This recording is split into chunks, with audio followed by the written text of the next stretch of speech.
Nababahala naman si Marantan sa mataas na kaso ng rape sa Davao City. Ayon sa record ng Davao City Police, nakapagtala na ng 41 rape cases sa lungsod mula Enero hanggang Mayo ngayong taon. Karamihan dito ay mga kababaihang edad 11 hanggang 17. Karaniwan ay niya nangyayari ito sa loob ng tahanan, lalo na sa mga liblib na lugar. What alarms me most is the numerous cases of rape. Just yesterday, meron na namang isang rape case.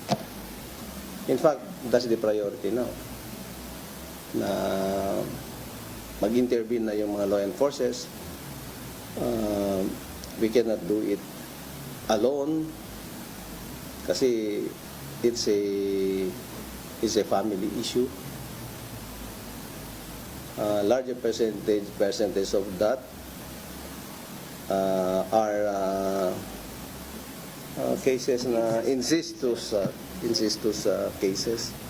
Nais din ni Marantan na magkaroon ng upskilling ang mga pulis sa lungsod, lalo na sa pagtukoy ng mga pampasabog at improvised explosive device o IED.